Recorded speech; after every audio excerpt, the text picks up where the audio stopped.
All right, so you know I preach valuation, valuation, valuation on this channel, so I have to be honest. Right now we are in rare, overvalued territory in the stock market. I mean like tech bubble type of territory in regards to overvalued. But there is good news. There is one massive fact that everybody is missing that absolutely will save you from complete disaster when the market finally decides to correct back down to fair value. And trust me guys, it always corrects down to fair value and then it usually continues to correct further into undervalued territory. So you need that fact or you're just gonna be in for a ton of pain, no doubt about it. So let's talk about it right after you gently tap that like button and consider subscribing too. It's super easy to do if you like the truth without the hype. All right, so over the past 2 years, you had all the perma bears, all those people like that coming out telling you that the super mega bubble, whatever, is popping. You know, you got guys like Jeremy Grantham, who basically has been saying there's been a super bubble since 2011, of all things. Then you had Michael Burry kind of come out of hiding and then basically went back into hiding once the bear market was over with. And basically all the guys that kind of come out during this once in a decade type time came out, and then now they've all kind of quieted down and gone away. But now we have a guy like Tom Lee, who's actually the bull of all bulls in most cases, especially in regards to the media, coming out and saying he thinks the stock market is overvalued as well. Now, he's not as good as our own Alberto Lee in my group, but he has gotten a lot of calls right over the past year. And so he's sounding basically sounding the alarm that, hey, we are in overvalued territory. And that right there should be concerning to us as investors whenever you have basically a permabull, a guy who's always bullish, always sunny side up, basically saying it's not so sunny now. Think about it. He was bullish during last year when everything was basically in the toilet, and now all of a sudden that everything's going well, he suddenly turned bearish. So what is exactly driving this bearish narrative? What is creating all this, in some cases, panic among bulls as to what's going on, and in other cases, just great concern? Well, this chart right here explains it all. As you can see, the PE of the S&P 500 is back to being as overvalued as it was during the hype run of 2021, and the other time that it comes close is during the tech bubble crash of 2000. Otherwise, it's never been more overvalued than it is right now. So that right there, over the past, 23 years or so, that's some pretty dangerous stuff. And you can see right there into that chart, it goes all the way out to the 60s was the time before that. So 3 previous times it's been higher than it is right now, and that's it. Basically, this isn't good no matter how you slice it. And you saw what happened with that 2021 type overvalued scenario that we were in right there. You can see it right there on that chart. What happened was you got basically destroyed on the back end of that. I mean, we all experienced that across all of our portfolios. And that's exactly what happened the last time that we had this sort of run up this fast. And of course, we all know what happened during the tech bubble. You basically just got destroyed. Amazon got destroyed 90% during the tech bubble, kind of for reference there. Basically, nobody came out unscathed after that bubble popped. So this is not speculation. This is fact. The S&P is absolutely overvalued no matter how you choose to look at it. So I'm not going to argue there at all that the S&P is not overvalued. But there is one simple fact about all this that if you understand it, you're not going to be concerned about any of this at all. So I will give you that plus 3 things you can do to protect yourself because it is going to correct, guys. That's just a fact. And so let's get to the fact there. And I know it's a lot of facts. I apologize. It's just, I don't know, one of those deals, a fact day, right? But let's get the big fact out of the way first, and then we'll talk about how to protect yourself from this, basically the S&P being severely overvalued. The fact is, the S&P being overvalued or even undervalued means absolutely zero to me as an individual stock investor. I don't own the indexes, so I don't freaking care. It doesn't matter one bit. Unless you own the S&P, then obviously that matters. But if you don't own the S&P, this matters absolutely zero to your stocks. And let me just give you a quick example here to kind of illustrate this. Go back to 2021. We can all remember that, right? Hype run, everything to the moon, everything going crazy. Look at where the S&P was at that time, severely overvalued, even more overvalued than it is today. And what makes up the biggest weight in the S&P? What stock? Oh, you guys know it. I know it for sure. That would be Apple. So what exactly was going on with Apple at a time when the S&P was the most overvalued it's ever been? Because you figure that would mean Apple was way overvalued because it carries the biggest weight and it pushes the most in the S&P. But Apple wasn't overvalued at all. Take a look at this chart right here of Apple that I pulled from the stock analyzer tool that is coming very soon. It's going to be free for members of my group.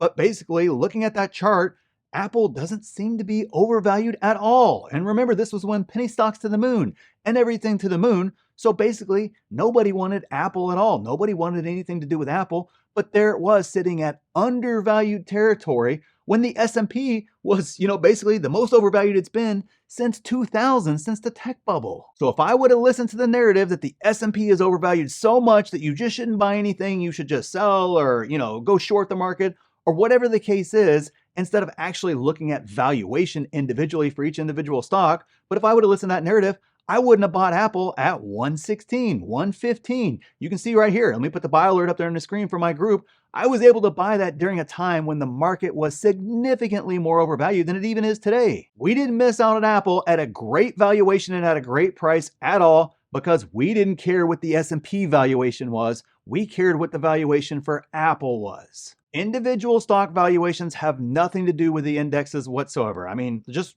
for example here, I don't care what Lucid's valuation is because I don't own freaking Lucid. I don't care what the market's valuation is because I don't own the market. The valuation of the NASDAQ or the S&P has absolutely zero to do with the valuation of Tesla. Heck, the valuation of Microsoft has absolutely nothing to do with the valuation of Apple. Sure, sometimes they move in concert together, but individually, those two stocks have different valuations at different times, go through different problems at different times, have different cycles at different times. Everything is completely different.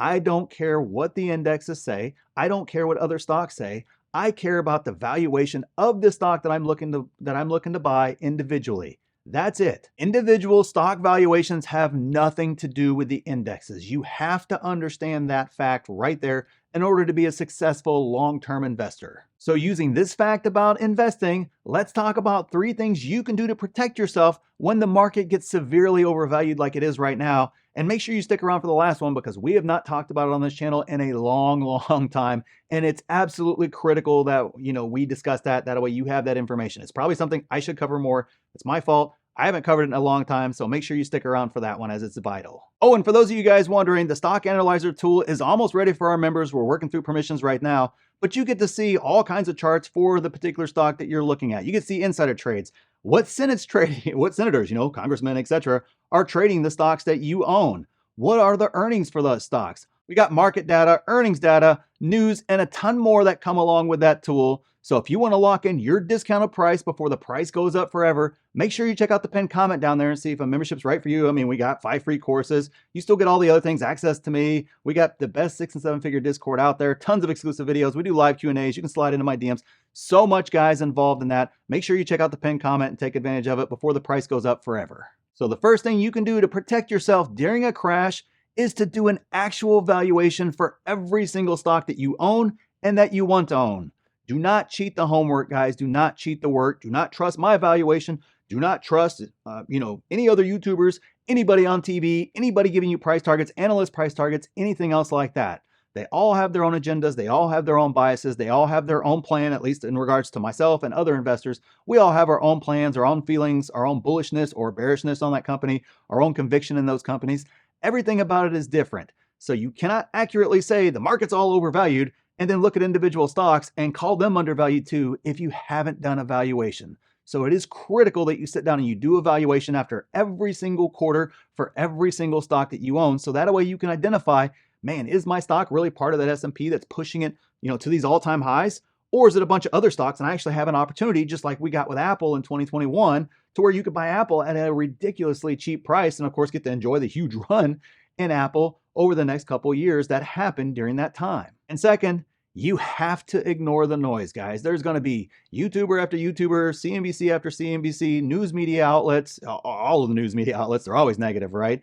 Everybody is going to be throwing up this chart and this data point and that data point and this inverted curve and whatever other ridiculousness is out there showing whatever the narrative is that they're trying to sell that day to get clicks, likes, and subscribers and everything else. You have to ignore all of that. Look at last year. The best buys, way undervalued buys, Meta in the 80s, Palantir in the 7s, you name it, SoFi in the 4s. I mean, pick your stock. Almost every single stock last year was at a very, very cheap from a valuation perspective. Now, old men stocks weren't. Those are the ones I'm trying to build out my dividend portfolio in there. Those aren't getting there. But all those other stocks were ridiculously cheap. And what was the narrative at the time? It's going lower. It's going to get worse. Matter of fact, 2023 was supposed to be way worse than 2022 of all things and everything else like that. And exactly the opposite happened. That was the best time to buy there. So that way you are protected during a time like right now because I bought at those cheaper prices. I bought a lot at those cheaper prices. So even if we do have a correction of some sort, even if it does affect stocks that are undervalued and they get corrected down even further, I'm still protected from that downfall because I was able to pick up those cheap shares when everybody told me to do the exact opposite and sell and go short and all this other ridiculous stuff like that. You have to ignore all the noise coming from everyone in the end and just stick to your plan and stick to the numbers that are actually right in front of you. And the third is exercise extreme patience during market times like this. Remember, back in 2021, it was hard to be patient, right? Because every single stock was going to the moon and you felt like you were just missing out. I mean, there's no way this stock's going to get cut in half. Well, guess what? A lot of stocks got cut by 90%. Even great stocks got cut 50, 60, 70, 80%. And look, Meta, all the way down to 80 from almost 400 something. Think about that for a second. That's not a small cap company. Those aren't speculative companies. Those aren't any of the other plays that got people in trouble out there, in YouTube land and in the media and everything else. That is a, top 5 company in the world that got cut like that. Same thing with Google. Same thing happened with Amazon. Same thing would happen with a lot of stocks across the board. They got killed significantly. And even though during 2021, it seemed like there's no way you're ever going to see Meta under 200, much less other 100. That was impossible. Everybody thought that was impossible in 2021, and yet it happened shortly after that. So what I mean by that is, even though it looks like you can't buy a stock right now you may be looking at a stock, it may still be undervalued, but if you're looking at a stock and it's significantly overvalued right now, and you want to own that stock, you want to own it long term. So even if you make a mistake and you buy it high, it's going to be okay 10 years from now per se. But it doesn't mean you can't be patient right now. And right now, you've just got to be patient. I want to add to that dividend portfolio. I want to beef it up so that way I have I have a good income pillar coming in from dividends, but I want it to be beefy per se. But it's not going to happen at these valuations. There's lots of stocks I want to add, but they need to fall just back down to fair value, even close to fair value before I start adding. But it's going to take patience for me to get there because they got a long way to go. So you have to be willing to exercise that patience. Just like if you exercise patience in 2021, that paid off massively for you in 2022 because you didn't buy the hype run up. You got 50%, 60%, 80% discounts depending upon the stock you were looking at by just being patient. Now, I don't think we're gonna get those sorts of discounts again, but it doesn't mean you're not going to get a discount if the stock is significantly overvalued. So make sure you're being patient and being fair and honest with your valuations and kind of tying all these 3 things together. And at that stage, you'll be in a prime position to really take advantage of whatever the heck the market does. And remember, if you want access to that stock analyzer tool completely for free, you want to take 5 courses for free, you want to jump in my DMs or jump on our live Q&As, you want access to the best 6 and 7 figure Discord, you want to be able to see, 4 or 5 videos a week that I release to the group there, and a ton more, make sure you check out the pinned comment down there and see if a membership's right for you. And click this video here if you want to see exactly what I'm buying in this market, and click here to see my exact plan for this market. So thanks for watching, and we'll see you in the next one.